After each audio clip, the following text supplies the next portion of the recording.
నమస్తే. Welcome to our channel. నేను ప్రియా కౌశిక్. ప్రస్తుతం మనతో పాటు సీనియర్ జర్నలిస్ట్ కిరణ్ పోల్దాస్ గారు ఉన్నారు. వారితో డిస్కస్ చేద్దాం. హలో సార్, నమస్తే. నమస్తే అండి. సార్, తిరుపతి లడ్డు హ్మ్. కేసు గురించి దర్యాప్తు కొనసాగుతూనే ఉంది. సో హ్మ్. అసలు ఈ కేస్‌కి సంబంధించి దోషులు ఎవరు అనేది తెలిసే అవకాశం ఉంది అని అంటారా? అండ్ ఎప్పటికి ఇది ఎండ్ అవుతుంది అని అంటారు? అంటే ప్రియాంక గారు గత 4, 5 రోజులుగా మనం చూస్తే గనక ఒక కొలిక్కొచ్చినట్టుగా మనం భావించొచ్చు. ఓకే. సీబీఐ సిట్టేసింది దీని మీద. మనందరికీ తెలిసిందే సీబీఐ విచారణకెళ్ళింది, సిట్టేసింది. ఆ సిట్ ప్రత్యేక దర్యాప్తు బృందము దీని మీద స్పెషల్ ఇన్వెస్టిగేటివ్ టీమ్ ఈ దర్యాప్తు చేస్తూ ఉన్నారు. అయితే దీంట్లో రకరకాల అంశాలు పరిశీలించాల్సి ఉంది. ఒకటేంటంటే ఇంటి దొంగలు కొంతమంది ఉంటారు. తిరుమల తిరుపతి దేవస్థానం బోర్డు ఏదైతే ఉందో బోర్డులో కొంతమంది దీన్ని ప్రభావితం చేశారు అంటున్నారు.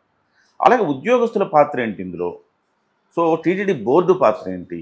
అలాగే అసలు నెయ్యి ఎవరు సప్లై చేశారు? రకరకాలుగా ఉంది. నెయ్యి వచ్చిందేమో ఒకళ్ళ దగ్గర నుంచి, అది సరఫరా చేసింది ఇంకొకళ్ళు. ఇలా ఈ సంస్థ నేరుగా సరఫరా చేయకుండా ఇలా ఇలా ఇలా వచ్చి ఇట్లా వస్తుందన్నమాట. సో ఇవన్నీ కూడా చాలా ఇఫ్స్ అండ్ బట్స్, ఈ రకరకాల సమీకరణాలు ఉన్నాయి ఇందులో. అందువల్ల సిట్కు కూడా కొంచెం ఆలస్యమైంది ఈ దర్యాప్తు విషయంలోనే మనం చెప్పచ్చు. కానీ ఒక కొలిక్ అయితే వచ్చినట్టుగా మనకు తెలుస్తోంది. ఫిబ్రవరి 9వ తారీఖున ఒక నలుగురిని అరెస్ట్ చేశారు. రాజశేఖరన్, పొమిల్ జైన్, అలాగే విపిన్ జైన్, వినయకాంత్ చావ్డా అని ఒక నలుగురిని ఈ కేసులో అరెస్ట్ చేశారు. వాళ్ళని ఇప్పుడు కస్టడీలోకి తీసుకుని విచారణ అయితే చేస్తూ ఉన్నారు. అయితే ఈ విచారణలో పూర్తి స్థాయి వివరాలు వెల్లడవుతాయి, దోషులు ఎవరు తేలుతుంది అనేది ఒక అంచనా. ఓకే. అయితే దీని మీద సిట్ ఏం చేస్తుంది, ఈ గుజరాత్కి ఈ బృందం అంతా కూడా ఉత్తరాఖండ్కి రకరకాల ప్రాంతాల్లో ఎవరైతే ఈ నెయ్యి సరఫరా చైన్ ఏదైతే ఉందో ఆ చైన్ బ్రేక్ చేసేందుకు రకరకాల ప్రాంతాల్లో తిరుగుతూ ఉన్నారు. ఇప్పుడు ఉత్తరాఖండ్కి వెళ్ళారు. బోలే బాబా అని నెయ్యి సరఫరా చేసే ఒక కేంద్రానికి వెళ్ళారు. వెళ్ళి అక్కడ ఒక 9 మంది నిందితుల్ని గుర్తించారు. ఆ 9 మంది కూడా పారిపోయారు. సో వాళ్ళని పట్టుకునే క్రమంలో ఉన్నారు. ఇప్పుడు ఆల్రెడీ నలుగురిని అరెస్ట్ చేశారు. సో వీళ్ళ నుంచి వివరాలు సేకరించే పనిలో ఉన్నారు.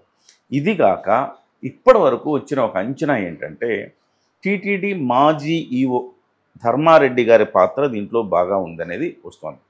ధర్మారెడ్డి అనే వ్యక్తి ఏకపక్షంగా టీటీడీలో ఎంత హవా చూయించారో అందరికీ తెలిసిందే గత ప్రభుత్వ హయాంలో. ఇవాళ ఆయన ప్రమేయం ఉంది అని చెప్తున్నారు. అలాగే టీటీడీ బోర్డు సభ్యుడు ఒక ఆయన కీలకంగా వ్యవహరిస్తున్నారని చెప్తున్నారు. ఆయన ఈ ఈఓ ధర్మారెడ్డి గారికి చాలా సన్నిహితుడని, సో ఇద్దరు కలిసి ఇది చేశారని ఒక అంచనా ఇప్పటివరకు అయితే ఒక అంచనాకు వచ్చింది. అయితే దాన్ని నిరూపించేందుకు సాక్ష్యాధారాలు కావాలి కదా. సో వాళ్ళ బ్యాంక్ అకౌంట్లు అవన్నీ కూడా పరిశీలిస్తున్నారు. విచిత్రం ఏంటంటే ఇప్పుడు నెయ్యి పంపిస్తే ఇప్పుడు మీరో నేనో అంటే డబ్బులు ఇవ్వచ్చు వాళ్ళకి. ఒక సంస్థలు ఎట్లా ఇస్తాయి డబ్బులు? లెక్కాపత్రం లేకుండా, డబ్బులు కాకుండా చెక్ రూపంలోనో బ్యాంక్ ట్రాన్స్ఫర్ చేయాలి కదా అధికారికంగా. అలా కాకుండా క్యాష్ ఇస్తారు ఎవరైనా. విచిత్రమైన పరిస్థితి ఏంటంటే క్యాష్ ఇచ్చారట. ఆల్రెడీ ఈ టీటీడీ బోర్డు సభ్యుడు ఎవరైతే ఉన్నారో ఈ నెయ్యి నాణ్యత లేదు అని తిప్పి పంపించేసినా కానీ అవే లారీల్ని మళ్ళీ వెనక్కి తీసుకొచ్చి నెయ్యి బాగుంది అని రిపోర్ట్లు మార్చి రాయించుకున్నారట. సో మార్చి రాయించుకుంటే మార్చి రాసిన వాళ్ళు కూడా దోషులే కదా. సో ఇక్కడ నేనేమంటానంటే కేవలం టీటీడీ బోర్డు సభ్యుడినో లేకపోతే ఈఓ ధర్మారెడ్డిని మాత్రమే బాధ్యులను చేయడం కాదు.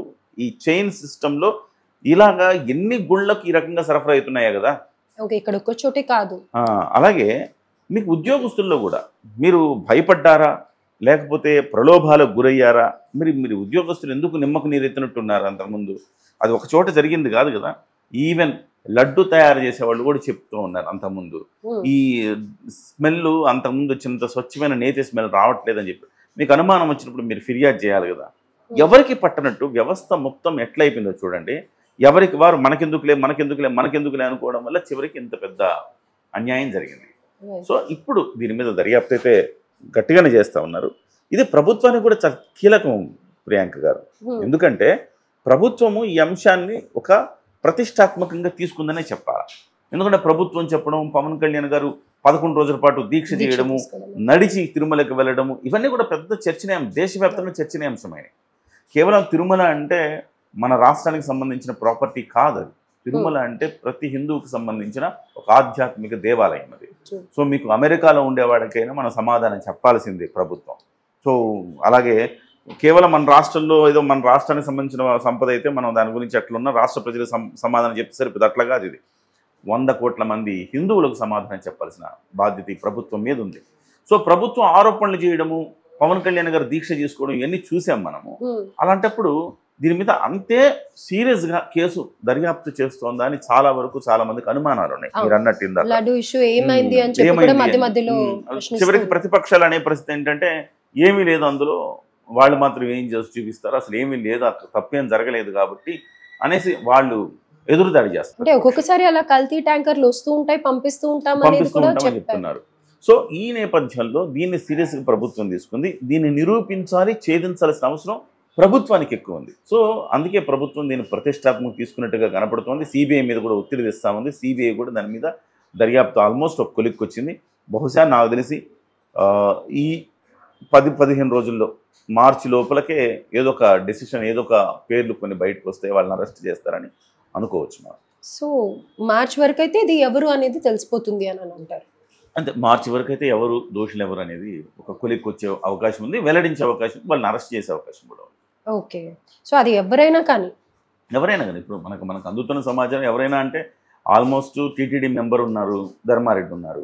మీకు ఇంకొక విషయం ఏంటంటే ఇందులో జగన్ తప్పిదం లేనట్టే కదా, కేవలం వాళ్ళే చేశారు కదా అని కూడా అనుకోవచ్చు. కానీ టీటీడీ ఈవో ధర్మారెడ్డి, మాజీ ఈవో ధర్మారెడ్డి నియమించింది ఎవరు? జగన్మోహన్ రెడ్డి. జగన్మోహన్ రెడ్డికి అత్యంత ఆప్తులైన వ్యక్తులు వాళ్ళంతా కూడా. వాళ్ళు జగన్మోహన్ రెడ్డికి వాటా వెళ్ళిందా లేదా అన్నది కూడా తెలియాలి కదా.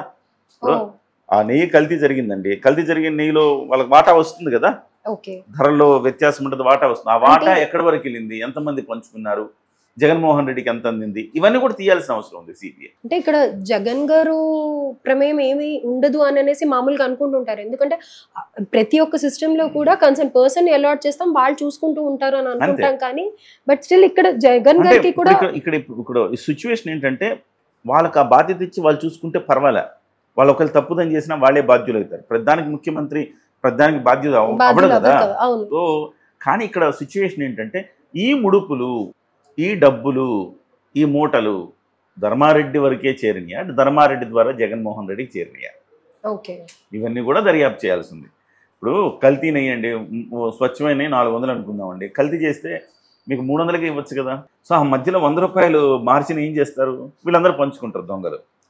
సో ఈ పంచుకున్న డబ్బుని జగన్ దాకా వెళ్ళిందా వాటా, వెళ్ళలేదా, వెళితే జగన్ కూడా బాధ్యుడవుతాడు, వెళ్ళకపోతే అక్కడ ధర్మారెడ్డి టీటీడీ సభ్యుడు వాళ్ళ వరకు. అంటే ఇది తెలిసే అవకాశం ఉంది అని అంటారా? బికాజ్ అక్కడ ఆ నెయ్యి ట్యాంకర్లకు ఇవ్వాల్సిన డబ్బులకి క్యాష్ ఇచ్చారు, అక్కడ ఏమి ట్రాన్సాక్షన్స్ కి స్కోప్ లేదు మనకి, ప్రూఫ్స్ తెలియటానికి. మరి ఇలాంటప్పుడు మరి జగన్ ఒక్కసారి కాకపోయినా ఒక్కసారైనా కానీ అన్నిసార్లు వాళ్ళు క్యాష్ ఇచ్చారని కదా, 1-2 సందర్భాల్లో క్యాష్ ఇచ్చినట్టుగా తెలుస్తుంది. కొన్ని వాళ్ళు విచారణ చేసేటప్పుడు కేవలం ధర్మారెడ్డి అంటే ధర్మారెడ్డి అకౌంట్ ఒక్కటే వాళ్ళు పరిశీలించరు.